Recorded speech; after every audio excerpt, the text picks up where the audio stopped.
نہایت ہی واجب الاحترام میرے بزرگ اور دوستوں بھائیوں، میں نے آپ حضرات کے سامنے سورۃ النجم کی ایک آیت کریمہ تلاوت کرنے کا شرف حاصل کیا ہے۔ اللہ رب العزت نے ارشاد فرمایا، وَلَيْسَ لِلْإِنسَانِ إِلَّا مَا سَعَىٰ، انسان کو وہی کچھ ملتا ہے جتنی وہ کوشش کرتا ہے۔ اس آیت کریمہ کے حوالے سے مفسر قرآن، مفکر اسلام، نواز عصر حضرت ضیاء الامت جسٹس پیر محمد کرم شاہ الازہری رحمۃ اللہ تعالی علیہ نے دو نظریات کا رد فرمایا۔ میں بھی آپ کی خدمت میں یہی عرض کرنا چاہتا ہوں، سب سے پہلے تو اشتراکی نظریہ، اشتراکیت والے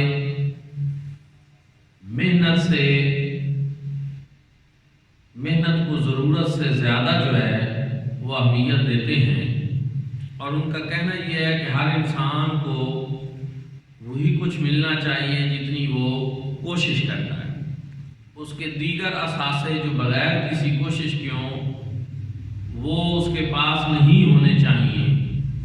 یہ ان کا ایک نظریہ ہے۔ اس کے رد میں حضور ضیاء الامت رحمۃ اللہ تعالی علیہ فرماتے ہیں کہ پھر تو کسی انسان کے مرنے کے بعد اس کی میراث اس کی اولاد کو نہیں ملنی چاہیے، کیونکہ اولاد اس میں کیا کوشش ہے، کیا کاوش ہے، کیا اثاثے ان کو مل رہے ہیں۔ پھر اس کا مطلب یہ ہے کہ اگر کوئی صدقے کا مال کسی کو دیتا ہے تو لینے والا مسکین اور غریب اس مال کا مالک بن جاتا ہے، پھر یہ اس کو نہیں دینا چاہیے، اس کے پاس نہیں جانا چاہیے، کیونکہ اس میں اس مسکین اور غریب اور فقیر کی کوئی کوشش نہیں ہے، بغیر کوشش کے دینے والا اس کو دے رہا ہے، وہ لے کر مالک بن رہا ہے۔ تو اس کا مطلب یہ ہے کہ آپ فرماتے ہیں کہ اگر یہ ان کا اپنا نظریہ ہوتا تو ہمیں اس سے کوئی غرض نہیں تھی، لیکن وہ اپنے اس اشتراکی نظریے کو جب قرآن کی اس آیت سے ثابت کرنے کی کوشش کرتے ہیں تو پھر ہمیں جواب دینا پڑتا ہے کہ پھر قرآن مجید فرقان حمید کی اور کثیر آیات ایسی ہیں جو میراث کے بارے میں ہیں، صدقہ کے بارے میں ہیں، ہبہ کے بارے میں ہیں، پھر وہ ساری آیات جو ہیں ان کا انکار کرنا لازم آتا ہے۔ اس لیے پھر ہم اس کا رد کرتے ہیں کہ ان کا یہ نظریہ جو ہے وہ درست نہیں ہے۔ دوسرا نظریہ جو ہے اس کے بارے میں وہ معتزلہ کا ہے۔ معتزلہ پرانے زمانوں کا ایک فرقہ تھا جو اس حوالے سے یہ نظریہ رکھتا تھا کہ کسی مسلمان کا عمل کسی دوسرے کو فائدہ نہیں دیتا، اور اسی وجہ سے وہ ایصال ثواب کا انکار کرتے تھے۔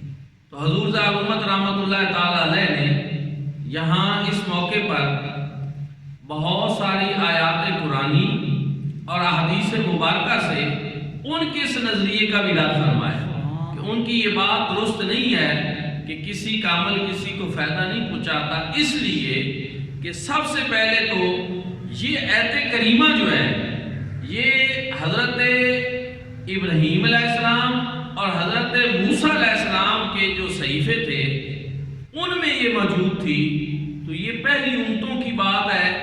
پھر حضرت عبداللہ ابن عباس رضی اللہ تعالیٰ عنہ بیان کرتے ہیں کہ یہ آیت کریمہ سورۃ الطور کی آیت نمبر 21 جو ہے، اس آیت کریمہ جو ہے اس سے یہ منسوخ ہے۔ سورۃ الطور کی آیت نمبر 21 سے اس کا حکم منسوخ ہے۔ اب اس میں حکم کیا ہے؟ اس میں اللہ رب العزت فرما رہے ہیں کہ وہ لوگ جو ایمان لائے جنت میں جب ان کی اولاد ان کی پیروی کرتی رہے گی، اسی راستے پر چلتی رہے گی، تو ہم جنت میں ان کی اولاد کو بھی ان کے ساتھ درجات میں ملا دیں گے۔ جو جنت جنت کے اندر درجہ، مقام اور مرتبہ اللہ کے ان نیک بندوں کو، صاحب ایمان لوگوں کو ملے گا، ان کی اولاد بھی اگر ان کی پیروی کرتی رہی تو وہ بھی اسی درجہ میں ہوگی۔ مفسرین کرام نے بیان کیا کہ ایسا کیوں ہوگا؟ انہوں نے کہا اس لیے کہ وہ باپ دادے اپنی ان اولادوں کو دیکھ کر، جنت میں اپنے ساتھ دیکھ کر، اس سے ان کی آنکھیں ٹھنڈی ہوں۔ قرآن پاک کی سورۃ رعد اور کچھ اور آیات ہیں جن میں بھی یہ بات ثابت ہے کہ اسی طرح نیک لوگوں کی اولادیں جنت میں ان کے پاس جائیں گی۔ اب یہاں ایک بات ہے کہ اعمال نیک تو کیے باپ دادا نے، لیکن ان کی اولادیں جن کے اعمال ذرا کمزور رہے، اس درجے کے نہیں تھے، تو ان کو اللہ نے جنت میں اکٹھا کرنا چاہا۔ اللہ پاک نے یہ نہیں کیا کہ باپ دادا کا ایک درجہ کم کر دیا کہ چلو ملانا ہی ہے تو اوپر والے درجے میں تمہاری نیکیاں بڑی ہیں اور یہ نیچے والے درجے میں ہے تو تم ایک درجے نیچے آ جاؤ، نہیں، بلکہ باپ دادا کی محنت اور کمائی کے اوپر جو ہے اللہ رب العزت نے یہ کرم فرمایا کہ ان کی اولادوں کو بھی ان کے بلند درجے کے اندر شامل کرنا۔ اب یہاں کون سی محنت ہے، یہاں کون سا ایسا عمل ہے؟ اور اللہ رب العزت نے پھر اسی آیت میں یہ بھی فرمایا کہ ان کے باپ دادا کے عمل میں بھی کوئی کمی نہیں کی جائے گی، ان کو درجہ پورا ملے گا اور ان کی برکت کی وجہ سے ان کے اولاد کو بھی ان کے درجات میں شامل کر دیا۔ اس آیت کریمہ سے ایک تو یہ آیت منسوخ ہے، نمبر 1۔ نمبر 2، مفسرین کرام نے کہا، امام قرطبی نے کہا اور لوگوں نے کہا کہ یہاں جس انسان کی بات ہے اس سے انسان کافر مراد ہے، مومن نہیں، کہ کافر جو ہے اس کو آپ کروڑ ختم قرآن پاک کا بخشے کوئی فائدہ دے گا؟ نہیں دے گا۔ وہ جتنے اچھے کام کر لے یا کوئی اس کے لیے کام کر لے تو ان اعمال صالحہ کا اس کافر کو کوئی فائدہ نہیں پہنچے گا۔ یہاں اس سے مراد انسان کافر ہے۔ نواب صدیق حسن خان زبالی جو ہے حدیث کے ہیں اور جو علماء اس طرح کے ہیں انہوں نے بھی یہی اس سے مراد لیا۔ اچھا، تیسری چیز یہ کہ اگر اس سے مسلمان انسان بھی مراد لیا جائے تو بھی یہ ایصال ثواب کے آیت کریمہ مخالف نہیں ہے۔ اس کی ایک وجہ یہ ہے، حضور ذات الامت رحمۃ اللہ تعالی علیہ فرماتے ہیں کہ جب بندہ مومن نے سب سے پہلے کلمہ پڑھا، لا الہ الا اللہ محمد رسول اللہ صلی اللہ علیہ وآلہ وسلم، تو یہ کلمہ پڑھنا یہ بندہ مومن کی ایسی صحیح ہے، یہ اس کا ایسا عمل ہے کہ اس کے اوپر پھر نتائج مترتب ہوتے ہیں، اور وہ یہ ہوتے ہیں کہ بندہ مومن کا جنازہ بھی پڑھا جاتا ہے، بندہ مومن کو قرآن بھی پھر پڑھ کر بخشا جاتا ہے، بندہ مومن کو پھر ایصال ثواب بھی ہو سکتا ہے۔ تو یہ کیا ہے کہ اگر وہ کلمہ پڑھنے کی صحیح نہ کرتا، وہ یہ عمل نہ کرتا، وہ یہ کوشش نہ کرتا تو اس کو یہ نتائج بھی نہ ملتے، تو دراصل یہ اس کلمہ پڑھنے کی صحیح اور کوشش کا ہی نتیجہ ہے کہ آپ اس کو ایصال ثواب کیا جائے۔ پھر آگے جو ہے آپ فرماتے ہیں کہ ایصال ثواب کے حوالے سے قرآن پاک میں متعدد آیات موجود ہیں کہ جن میں کیا ہے کہ مومن مومنوں کے لیے دعا کرتے ہیں۔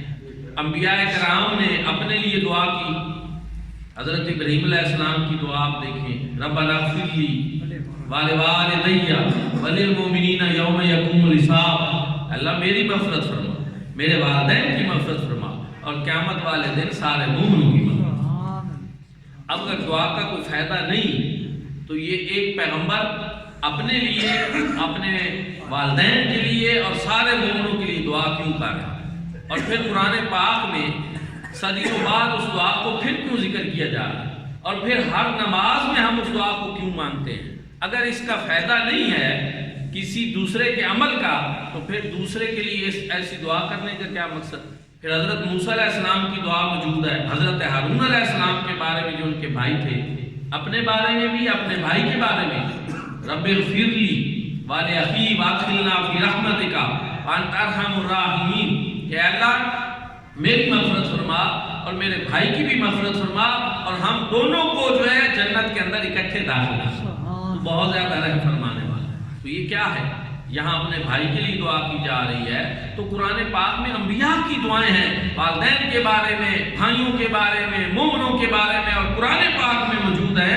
تو پتہ یہ چلا، اور ملائکہ کا استغفار مومنین کے بارے میں قرآن پاک میں موجود ہے۔ تو ملائکہ استغفار کرتے ہیں کہ اللہ مومنوں کی بخشش اور مغفرت فرما دے۔ تو ملائکہ کا مومنوں کے لیے استغفار کرنا، اور انبیاء کا مومنوں کے لیے دعا کرنا، مومنوں کا ایک دوسرے کے بارے میں دعا کرنا، یہ ساری چیزیں جب قرآن میں موجود ہیں تو کیا ان کا اگر کوئی فائدہ نہیں، اس عمل کا کوئی نتیجہ نہیں، تو کیا یہ کوئی ایک بیکار پریکٹس میں سارے لوگ لگے رہے؟ اور جن میں انبیاء کا عمل اور ملائکہ، وہ ہستیاں ہیں جو کوئی عمل ایسا کرتے ہی نہیں جو اللہ پاک کو پسند نہ ہو، جو رب تعالیٰ کی رضا کا سبب نہ ہو۔ تو دوستان ذکر پتہ یہ چلا کہ پھر اصال ثواب اس طرح کرنا، دعا کی صورت میں کرنا، استغفار کی صورت میں بھی کرنا، یہ وہ عمل ہے، اس عمل کا فائدہ دوسرے مسلمان بھائیوں کو پہنچے۔ احباب ذکر، پھر ایک اور چیز کہ عبادات جو ہیں ان کی 3 قسمیں ہیں۔ ایک بدنی عبادت ہے کہ جس طرح نماز ہے، روزہ ہے، یہ بدنی عبادت ہے، تلاوت قرآن پاک ہے۔ اور عبادت کی دوسری قسم ہے مالی عبادت، جیسے زکوٰۃ ہے کہ مال کے ذریعے ادا کی جاتی ہے، صدقات وغیرہ ہے۔ تیسری قسم ہے جو بدنی اور مالی کا مرکب ہے، جیسے حج ہے کہ حج کے اندر جو ہے مال بھی خرچ ہوتا ہے اور بدنی طور پر بھی حج کیا جاتا ہے، تو وہ مرکب ہے۔ احناف کا نظریہ یہ ہے، ہم حنفی جو ہیں ہمارا نظریہ یہ ہے کہ بدنی بھی، مالی بھی، اور ان کا مرکب عبادات جو ہیں وہ اگر کسی کو بھی ایصال کی جائے تو اس کا ثواب اس کو پہنچتا ہے، اور ایصال ثواب پر حق ہے۔ ہماری شرع عقائد نسوی میں یہ بات موجود ہے کہ ایصال ثواب حق ہے، اور اس پر اجماع امت ہے کہ یہ حق ہے اور پہنچتا ہے۔ دوستان ذکر، پھر یہ تو آیات کی بیان میں نے کی، لیکن میں کچھ حدیث بھی آپ کی خدمت میں پیش کرنا چاہتا ہوں۔ حضور نبی کریم صلی اللہ علیہ وآلہ وسلم سے حضرت سعد نے پوچھا کہ یا رسول اللہ، میری ماں فوت ہو گئی ہے، میں اس کے لیے صدقہ کرنا چاہتا ہوں۔ حضور نبی کریم صلی اللہ علیہ وآلہ وسلم نے فرمایا تم اس کے لیے کنواں کھدوا۔ چونکہ مدینہ طیبہ میں میٹھے پانی کی کمی تھی، کنووں کی، تو فرمایا تم ان کے لیے کنواں کھدوا دو۔ انہوں نے کنواں کھدوایا اور اس کا نام رکھا حاضی بیرو لأم سعد، یہ سعد کی ماں کا کنواں ہے۔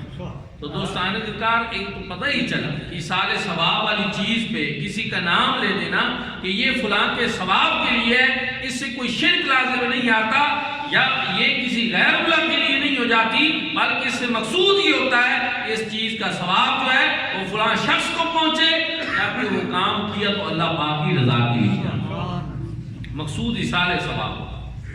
اچھا، اسی طرح حضرت مولا علی کرم اللہ وجہ کو حضور نبی کریم صلی اللہ علیہ وآلہ وسلم نے وصیت فرمائی کہ تم میرے لیے قربانی کرتے رہے۔ حضرت مولا علی حضور نبی کریم صلی اللہ علیہ وآلہ وسلم کے لیے قربانی کرتے تھے۔ اب آپ مجھے بتائیں یہ وصیت فرمانے والا کون ہے؟ حضور نبی کریم صلی اللہ علیہ وسلم۔ اس پر عمل کرنے والے کون ہیں؟ حضرت مولا علی کرم اللہ وجہ۔ کیا یہ عرض کی کہ یا رسول اللہ، میرا عمل، میری قربانی کرنی، یہ آپ کو کیا فائدہ دے گا؟ یا رسول اللہ صلی اللہ علیہ وسلم نے ایسا ہی کوئی فرما دیا جس کا کوئی مقصد نہیں تھا؟ نہیں، رسول اللہ صلی اللہ علیہ وسلم نے جب فرمایا حضرت مولا علی نے قربانی کی، تو پھر پتہ یہ چلا کہ رسول اللہ صلی اللہ علیہ وسلم کو بھی یہ معلوم تھا کہ اس کا فائدہ پہنچتا ہے، اس وجہ سے حضرت مولا علی شیر خدا کرم اللہ وجہ کو آپ نے یہ وصیت کی۔ حضرت ابن عمر رضی اللہ تعالیٰ عنہما، حضرت فاروق اعظم رضی اللہ تعالیٰ عنہ کے صاحبزادے، وہ جب بھی عمرہ کرتے تو وہ ایک عمرہ حضور علیہ السلام کی طرف سے کرتے۔ یہ مختلف، یعنی قربانی کا عمل، عمرے کا عمل، اور ادھر کیا ہے کنواں کھودنے کا عمل۔ اور ایک صحابہ کی جماعت ایک سفر پہ جا رہی تھی جہاں اصحاب بدر کے کچھ مزاج تھے۔ حضرت ابو ہریرہ رضی اللہ تعالیٰ عنہ نے ان کو کہا کہ دوستو، جب تم وہاں پہ جانا تو وہاں پر 2 رکعت نماز نفل میرے لیے بھی پڑھ، وہاں پر 2 رکعت نماز نفل پڑھ کر اس کا مجھے بھی ثواب پہنچانا۔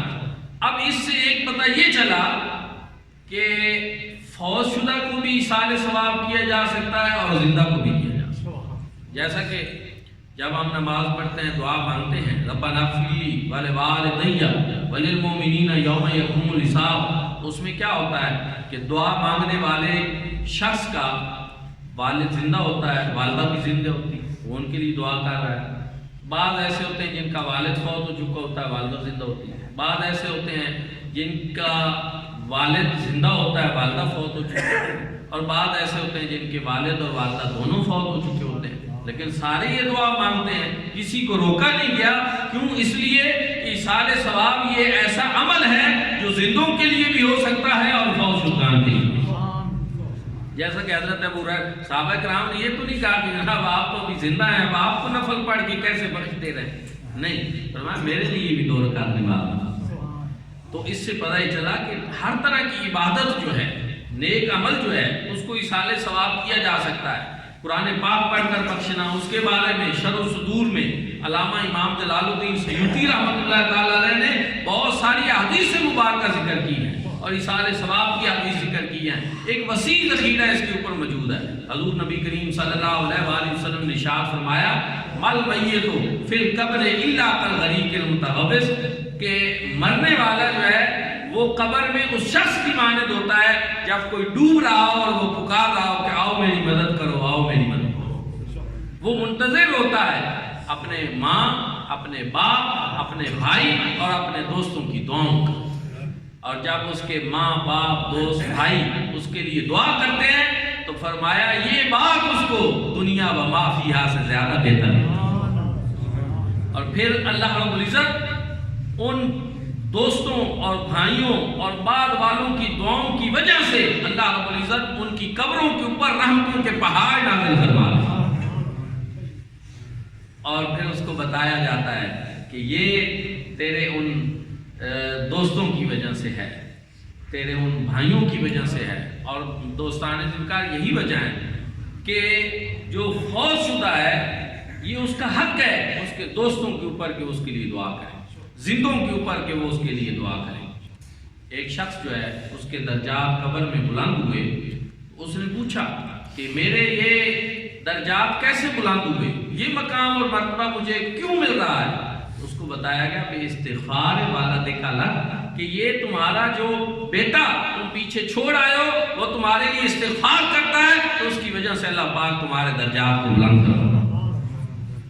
پھر ایک اور حدیث پاک ہے، حضور نبی کریم صلی اللہ علیہ وآلہ وسلم نے ارشاد فرمایا اذا مات الانسان انقطع عملہ، کہ جب انسان جو ہے فوت ہو جاتا ہے تو اس کے اعمال کا سلسلہ منقطع ہو جاتا ہے الا بثلاث، مگر 3 چیزیں ہیں کہ مرنے کے بعد بھی اس کا فائدہ اس کو پہنچتا رہتا ہے. صدقۃ جاریۃ، ایک تو صدقہ جاریہ، کوئی ایسا نیک کام کر جانا کہ جس کا ثواب اس کو پہنچتا ہے. انسانی مفاد عامہ کے جتنے کام ہیں صدقہ جاریہ میں آتے ہیں. یہ مسجد اللہ کا گھر بن رہا ہے، یہ بھی صدقہ جاریہ میں ہے. ماسا بتا رہے تھے یہاں کلیم 3 لاکھ کا ہونا ہے، تو جو ڈالنا چاہتے ہیں سردی بہت زیادہ ہے تو کلین ہوگا، نمازیوں کے لیے سہولت ہوگی، نماز پڑھیں گے، آسانی ہوگی. تو اب جب تک وہ کلین رہے گا لوگ اس پہ نماز پڑھتے رہیں گے، جو شخص اس میں حصہ لے گا یہ اس کے لیے صدقہ جاریہ. مسجد بنی، اس کی جتنی چیزیں استعمال میں آ رہی ہیں، جس چھت کے نیچے ہم بیٹھے ہیں، یہ ساری چیزیں جب تک یہ قائم رہے گی یہ اس شخص کے لیے صدقہ جاریہ. مدرسہ ہے دینی، بچے وہاں قرآن پڑھ رہے ہیں اور قرآن پڑھ جاتے ہیں، حافظ بن جاتے ہیں، جب تک قرآن پڑھتے رہیں گے یہ ان کے لیے صدقہ جاریہ. فری ڈسپینسری بنوانا، کوئی اور ایسا کام کر جانا، راستہ کھلا کرا دینا، بور کروا دینا، لوگوں کو پانی کی، ہمارے علاقے میں بعض جگہوں پہ بڑی تنگی ہوتی ہے، ان کے لیے کنواں کھدوانا، یہ صدقہ جاریہ ہے. سارے کام صدقہ جاریہ ہیں، مرنے کے بعد بھی ان کا فائدہ اس کو پہنچتا ہے. لیکن یہاں میں ایک بات کہوں کہ یہ ایسا عمل ہے جو بندے کا اپنا ہو. دوسری چیز کیا ہے؟ دوسری چیز اور علم ينتفع به، اپنے پیچھے ایسا علم چھوڑ جانا جس سے لوگ فائدہ اٹھائیں. اس کی 2 صورتیں ہیں. ایک تو یہ ہے کہ استاد صاحب تھے، بچوں کو پڑھاتے ہیں تو یہ صدقہ جاریہ بن گیا. بچہ پڑھ گیا، حافظ بن گیا، قاری بن گیا، عالم بن گیا، یہ اس کے لیے ایک صدقہ جاریہ بن گیا، نفع بخش علم بن گیا. کیونکہ جو حافظ بنا اس نے قرآن پاک جب بھی پڑھا تو اس کا ثواب اس کے استاد صاحب کو پہنچا. اور یہ نہیں ہے کہ کوئی اس کے ثواب سے کٹوتی کر کے پہنچے گا، نہیں، اس کو تو اپنا ثواب کامل ہی ملے گا. البتہ اس قرآن پاک پڑھنے کی وجہ سے اس کے استاد کو بھی ثواب ملے گا. اسی طرح دوسرا یہ ہے کہ کوئی ایسی کتاب لکھ کر چھوڑ جائے کہ جس کو لوگ پڑھتے رہیں اور اس سے اپنی اصلاح کرتے رہیں، اس سے دین کے مسائل سیکھیں، تو یہ بھی ایک صدقہ جاریہ ہے. یہ یعنی ایسا علم ہے جو انسان اپنے پیچھے چھوڑ جاتا ہے، جس سے بعد میں بھی لوگ فائدہ اٹھاتے ہیں، اور یہ بھی اس کے لیے صدقہ جاریہ بن. یہ دونوں عمل انسان کے اپنے ہیں. لیکن تیسرا عمل جو ہے یہاں پہ پھر اپنا نہیں، پھر کسی دوسرے کا ہے کہ والد صالح یدعو لہ، اپنے پیچھے ایسی نیک اولاد چھوڑ کر جانا جو اس کے لیے دعا کرے. اب جب اولاد دعا کرے گی تو یہ بندے کا اپنا عمل تو نہ ہوا، یہ تو اولاد کا عمل ہوا، لیکن اس کا ثواب اس بندے کو پہنچے گا. اپنے پیچھے نیک اولاد چھوڑ کر جانا، والد صالح یدعو لہ، اپنے پیچھے نیک اولاد چھوڑ کر جانا. اس بات پہ میں پھر زور دے رہا ہوں کہ فی زمانہ اس بات کو بڑی سمجھنے کی ضرورت ہے کہ لوگ جو ہیں اپنے پیچھے ایسی اولاد چھوڑ کر جاتے ہیں جو کہتے ہیں دعا کی ضرورت نہیں، قل کی ضرورت نہیں، ایصال ثواب کی ضرورت نہیں. لیکن یہاں بتایا جا رہا ہے کہ ایسی اولاد چھوڑ کر جانا جو اس کے لیے دعا کرے، دعا کا عمل کرے، نیک عمل کرے، دعا کا عمل کرے. والد صالح ہو، نیک اولاد ہو، اور یدعو لہ، وہ اس کے لیے دعا بھی کرے. نیک اولاد بھی صدقہ جاریہ بن جاتی ہے، اچھے کام اولاد کرتی ہے، فائدہ والدین کو پہنچتا. اور میں پہلے قرآنی آیات پڑھ چکا ہوں کہ نیک اعمال والدین کرتے ہیں، اس کا فائدہ اولاد کو بھی پہنچتا. حضرت خضر علیہ السلام اور حضرت موسیٰ علیہ السلام کا جو واقعہ موجود ہے قرآن پاک میں کہ ایک جگہ پہ ایک گاؤں میں جب وہ گئے تو گاؤں والوں نے ان کی مہمانداری نہ کی، میزبانی نہ کی، ان کو کھلایا پلایا نہیں. تو ان کی وہاں گاؤں میں ایک دیوار گر رہی تھی. حضرت خضر علیہ السلام نے اس دیوار کو جو ہے وہ گارا مٹی بنا کر اس کو سیدھا کر دیا اور مضبوط کر دیا. حضرت موسیٰ علیہ السلام بولے پھر جناب عجیب ہے، انہوں نے تو ہمیں کھانا نہیں کھلایا، انہوں نے تو ہماری مہمانداری نہیں کی، میزبانی نہیں کی، اور ہم الٹا ان کی دیواریں سیدھی کر رہے ہیں، یہ کیا معاملہ. حضرت خضر علیہ السلام نے پھر ان کو کیا جواب دیا تھا قرآن پاک میں کہ میں نے یہ اس لیے کیا کہ وَقَانَ أَبُوهُمَا صَالِحًا، کہ ان کا والد بڑا نیک آدمی.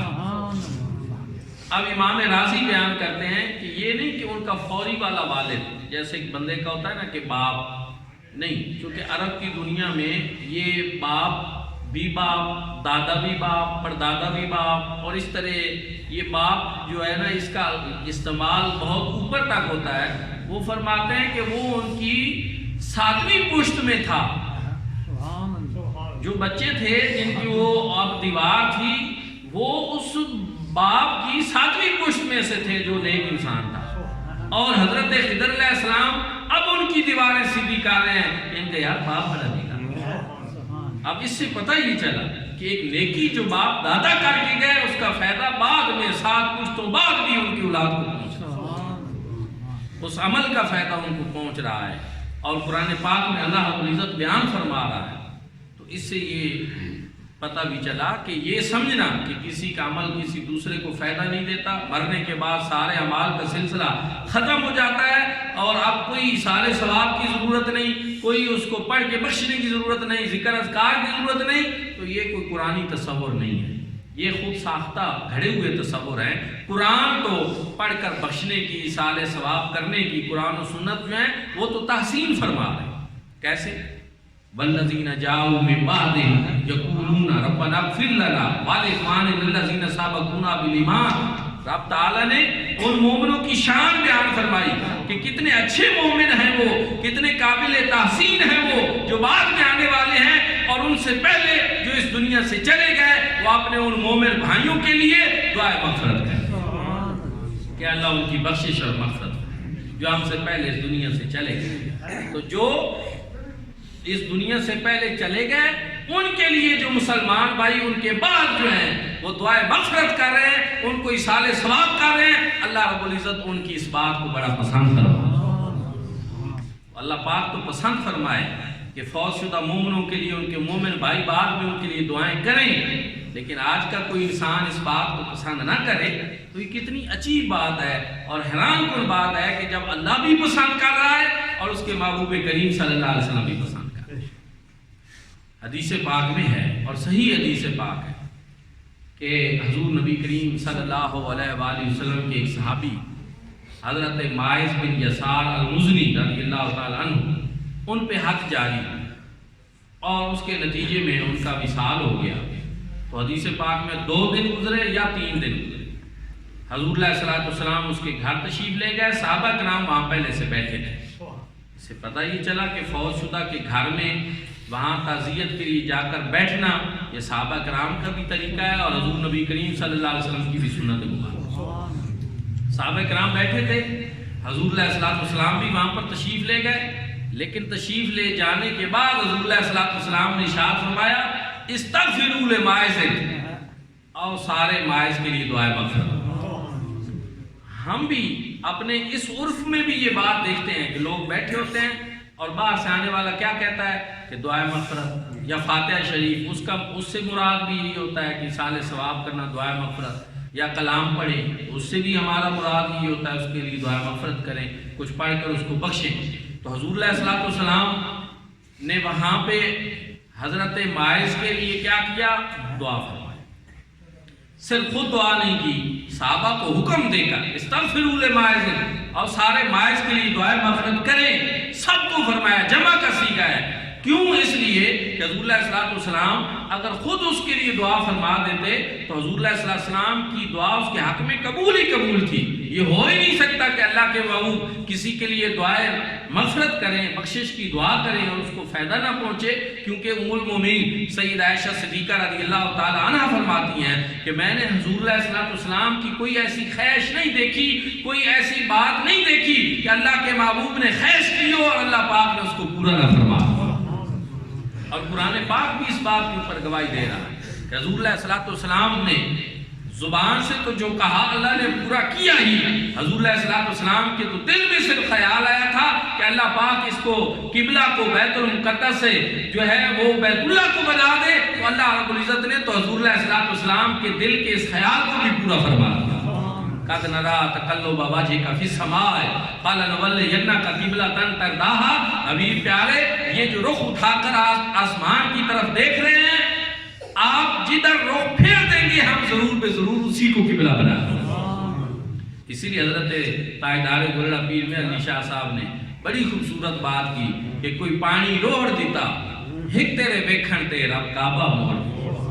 ریاض الدین سروردی نے کہا وہ جدھر نظر نہ آئے ہم وہ راستہ ہی چھوڑ دیتے ہیں، کعبہ بنتا ہے اس طرف ریاض، رخ جدھر کو وہ موڑ دیتے ہیں۔ حضور علیہ الصلوۃ والسلام کے دل میں خیال آئے تو اللہ اس دل کے خیال کو بھی پورا فرما دیتے۔ تو پھر حضور علیہ الصلوۃ والسلام اگر حضرت ماعز کے لیے خود دعا فرما دیتے تو اس کی بخشش اور مغفرت یقینی تھی، لیکن نہیں، حضور علیہ الصلوۃ والسلام نے خود دعا نہیں فرمائی، صحابہ کو بھی فرمایا کہ تم سارے مل کے لیے ماعز کے لیے دعا کرو تاکہ بعد میں میرے آنے والی امت جو ہے اس کے لیے یہ طریقہ جو ہے یہ سنت بن جائے۔ یہ بھی جب کسی کے فوت شدہ کے ہاں جائیں تو وہاں چپ کر کے بیٹھے نہ رہیں، بلکہ اس طرح کہیں دوسروں کو کہ سارے دعائیں مغفرت۔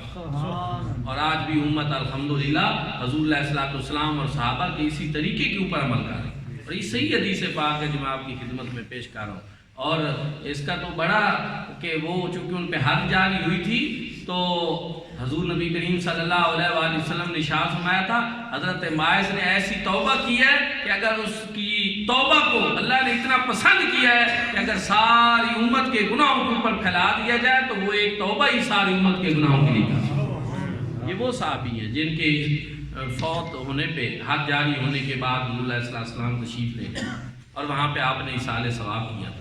تو دوستان ذوالفقار قرآن مجید فرقان حمید میں بھی اس طرح پڑھ کر بخشنا، ایصال ثواب کرنا، اس کو اللہ رب العزت نے بھی پسند کیا اور حضور نبی کریم صلی اللہ علیہ وآلہ وسلم نے بھی اس کو پسند کیا۔ ان گنت احادیث مبارکہ ہیں، بے شمار احادیث مبارکہ کا ذخیرہ ہے جو اس کے اوپر شاید عادل ہے، تو یہ سمجھنا کہ کسی کا عمل کسی دوسرے کو فائدہ نہیں دیتا، تو یہ ایک ناسمجھی والی بات ہو سکتی ہے، ایک جہالت والی بات ہو سکتی ہے، لیکن یہ قرآن و سنت سے بات مطابقت نہیں ہے۔ اہل ایمان آج بھی جو ہے وہ ایسے عمل کرتے ہیں کہ جس سے دوسرے لوگوں کو فائدہ پہنچے۔ آخری بات میں آپ کو آسانی سے سمجھا دیتا ہوں، جو آپ سب کو سمجھ میں آنے والی ہے، کہ یہ نماز جنازہ جو ہے جو ہم پڑھتے ہیں، کیا اس سے جس کا جنازہ پڑھا جاتا ہے اس کی بخشش اور مغفرت ہوتی ہے کہ نہیں ہوتی؟ اس میں کوئی شک والی بات ہے؟ حضور علیہ الصلوۃ والسلام نے ارشاد فرمایا، جس بندہ مومن کے جنازہ میں 100 افراد شریک ہو جائیں، اللہ پاک اس کی بخشش اور مغفرت فرمائے۔ جس کے جنازہ میں 40 افراد شریک ہو جائیں، اللہ پاک اس کی بخشش اور مغفرت فرمائے۔ پھر فرمایا کہ جس کے جنازہ کی 3 صفیں بن جائیں، اللہ پاک اس کی بخشش اور مغفرت فرمائے۔ جب بندے تھوڑے ہوتے تھے تو صحابہ کرام 3 صفیں بنوا دیا کرتے تھے، 3 صفیں بنا، کم سے کم 7 بندے ہوں تو کسی کے جنازے کی 3 صفیں پھر بھی بن جاتی۔ صحابہ کرام کہتے تھے اس لیے کہ حضور صلی اللہ علیہ وسلم نے 3 صفوں کی بخشش کی بشارت سنائی ہے، اس لیے 3 صفوں میں ہو جائے، 3 صفیں بنا۔ تو بخشش اور مغفرت یقینی ہے، اتنی حدیث مبارکہ موجود ہے، اور 14 صدیوں سے امت کا عمل بھی اس کے اوپر موجود ہے۔ کیا آپ دیکھتے نہیں کہ شرق و غرب میں، شمال و جنوب میں، دنیا کے ہر کونے میں جنازہ پڑھتے ہیں مسلمان؟ کیوں؟ کیا سمجھتے ہوئے پڑھتے ہیں کہ اس سے مرنے والے کی بخشش اور مغفرت۔ اگرچہ جنازہ پڑھنے والا، اگرچہ اصالہ ثواب کرنے والا، قرآن پڑھنے والا، نفل پڑھنے والا، عبادات کرنے والا، وہ خود بھی ثواب سے محروم نہیں جاتا، چونکہ جنازے میں شریک ہونا، حضور نبی کریم صلی اللہ علیہ وسلم نے ارشاد فرمایا، جو شخص کسی مومن کے جنازے میں شریک ہوتا ہے تو اللہ رب العزت اس کو 1 قیراط سونا اللہ کی راہ میں صدقہ کرنے کا ثواب ہوتا ہے۔ 1 قیراط کتنا ہے؟ فرمایا احد پہاڑ کے برابر۔ پھر فرمایا جو شخص کسی کی جنازہ میں شریک ہوتا ہے اور پھر اس کی تدفین تک وہاں پہ موجود رہتا ہے، اللہ رب العزت اس کو 2 قیراط سونا جو ہے وہ اللہ کی راہ میں صدقہ کرنے کا ثواب۔ اچھا، پڑھنے والے کو بھی فائدہ، جس کا جنازہ پڑھا جا رہا ہے اس کو بھی فائدہ، لیکن جنازہ جس کا پڑھا جا رہا ہے، جنازہ پڑھنے میں اس کا اپنا عمل کتنا ہے ذرا بتائیں کہ کیا اس نے کوئی دعوت بھیجی، کوئی کارڈ بھیجا، کوئی کسی کو بلایا؟ نہیں، جمع ہم ہوتے ہیں، اکٹھے ہم ہوتے ہیں، ثنا ہم پڑھتے ہیں، درود ہم پڑھتے ہیں، اور دعائے مغفرت ہم کرتے ہیں، لیکن اس کی وجہ سے اللہ رب العزت اس بندے کی بخشش اور مغفرت۔ تو اس عمل نے جو 14 صدیوں سے پوری امت کا عمل ہے، فرقے بھی ہوتے ہیں، مسائل بھی، مسالک بھی، لیکن جنازہ کا ایسا عمل ہے کہ جس پہ پوری امت متفق ہے، سارے ہی پڑھتے ہیں اپنے اپنے انداز سے صحیح، اپنے اپنی ترتیب سے صحیح، لیکن جنازے کا انکار تو امت میں کبھی کسی نے کیا ہی نہیں ہے۔ تو وہاں یہ سوال کیوں نہیں پیدا ہوتا کہ کسی کا عمل کسی دوسرے کو فائدہ نہیں دیتا تو پھر جنازہ کیوں پڑھتے ہیں؟ اس کا پھر فائدہ کیا ہے؟ تو مطلب یہ کہ جنازہ بھی ایک نماز ہے، ایک دعا ہے، اور اس میں دعا ہوتی ہے اور اس کا فائدہ مرنے والے کو پہنچتا ہے۔ تو اگر جنازے کے اندر دعا کا فائدہ اس کو پہنچتا ہے تو جنازے کے باہر دعا کا فائدہ کیوں نہیں؟ یہ بھی پوچھ سکتے ہیں آپ ان سے کہ اچھا جنازے میں دعا کر لیں تو پھر ٹھیک ہے، اور قبر کے اوپر تو صحیح حدیث سے یہ بھی ثابت ہے، اور ہمارے بعض دوست کہتے بھی ہیں کہ جنازے کے بعد دعا نہ کریں، قبر کے اوپر جا کر کر لیں، کہ حضور صلی اللہ علیہ وسلم نے کئی صحابہ کرام کی قبروں پہ جا کر بعد جنازے کی دعا کی ہے۔ تو اچھا، اگر ہم جنازے میں بھی دعا کر لیں اور بعد میں قبر پہ بھی جا کے کر لیں، لیکن اگر درمیان میں جنازے کے بعد کر لیں تو اس میں کون سی پریشانی؟ کیا قرآن پاک کی کسی آیت میں جنازے کے بعد دعا کرنا منع ہے؟ کیا حدیث پاک میں جنازے کے بعد دعا کرنا کسی حدیث میں منع ہے؟ چاہے وہ ضعیف درجے کی کیوں نہ ہو، کسی میں منع نہیں۔ ہاں یہ ضرور ہے کہ حضور صلی اللہ علیہ وسلم نے جنازے کے بعد دعا مانگنے کا حکم ضرور ارشاد فرمایا، اذا صلیتم علی المیت فاخلصوا له دعا، کہ جب تم میت پر جنازہ پڑھ چکو تو اس کے بعد اس کے لیے تم دعا مانگو۔ حضرت عبداللہ ابن عباس رضی اللہ تعالیٰ عنہ جناب فاروق اعظم رضی اللہ تعالیٰ عنہ کے جنازے میں شامل ہونے سے رہ گئے، جنازہ جلدی ہو گیا، وہ لیٹ ہو گئے، تو انہوں نے دور سے آواز لگائی اور کہا ساتھیوں، اگرچہ تم جنازے میں مجھ سے سبقت لے گئے ہو، اب دعا کے لیے میرے لیے انتظار کرنا تاکہ میں اس دعا میں شریک ہوں۔ فاروق اعظم کا جنازہ ہے، اس پہ دعا مانگی جا رہی ہے، ان کا دور سے یہ کہنا بھی اسی لیے تھا کہ اب جنازے کے بعد دعا کا عمل ہونا ہے تو کہیں یہ میرے پہنچنے سے پہلے دعا نہ مانگ دیں، تو انہوں نے دور سے ہی ان کو کہہ دیا کہ جنازہ تم مجھ سے پہلے پڑھ چکے ہو، تو اب رک کر میرا انتظار کرنا، مجھے دعا میں تو شامل ہونے دو۔ فاروق اعظم رضی اللہ تعالیٰ عنہ کی جنازے پہ یہ دعا کا عمل ہو رہا ہے، تو اب آپ مجھے بتائیں کہ اور حضور بھی فرما رہے ہیں جنازے کے بعد دعا مانگو، فاروق اعظم کے جنازے کے بعد دعا مانگی بھی جا رہی ہے، تو اب ہم اور اس کو کس طریقے سے ثابت کریں کہ یہ مانگنا چاہیے؟